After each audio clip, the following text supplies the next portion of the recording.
Monday through Friday, you can find Coach Bombay right here at the Pearl Boxing Club. I came up here doing Hurricane Katrina, and I was looking for a place to box, and I came over to the Pearl Boxing Club, but they had shut it down. They agreed to let me open it up and start a gym over here. So since it's not been up and running, man, we done won Best Boxing Club 5 years in a row. One of the guys he's currently working with is Sean Sims, a.k.a. Chop Chop. Just like you chop down a tree, or just like how when you're cutting something, chopping into it and you're breaking it down. That's the way I go with my goals. I'm not fast, I'm not strong. I just work hard and I chop at my goals. Chop Chop moved here from LA a few years back to be with his grandma in her final days, shortly after he put on the gloves for the first time. And I was trying to get in shape to go to the Army. And one day my coach was like, hey, we're sparring today. And I was like, oh, okay. He was like, well, here's a mouthpiece and a headgear. I was like, you mean I'm sparring? He was like, yeah. I was like, okay, and I tried it, and I fell in love ever since. Sean started chopping away at his big goal, the Olympics.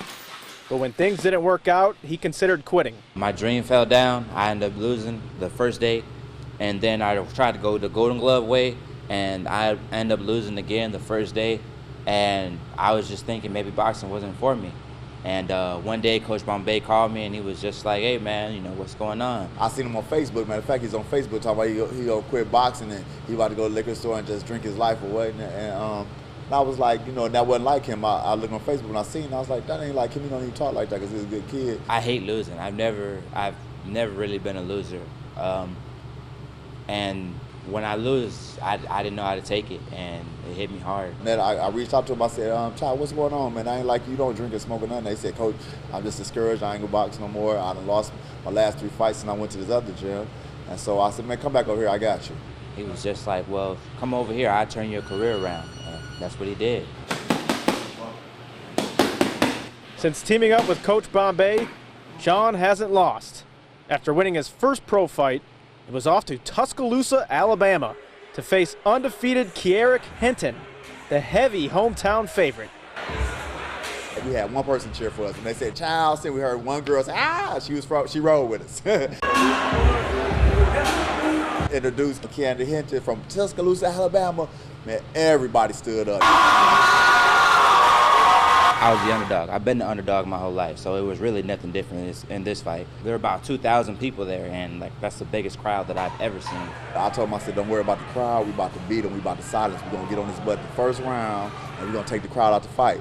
And that's what that man went out there and did. We have a unanimous decision. All 3 judges score the bout. 39, 37. For your winner, Chop Chop. Like I said, I was the underdog, and I've always been the underdog, and nobody expected me to come out on top, and I did, just like always. Sean's now 2-0 as a pro and getting ready for his next fight against Billy Cunningham in October. Until then, he'll keep chopping away. A lot of these fighters, man, they start off as a pro, and they go look for bums to fight and build their record up. He done fought 2 undefeated fighters and beat them, so it ain't nowhere up but for him. I want to give the people that are just like me with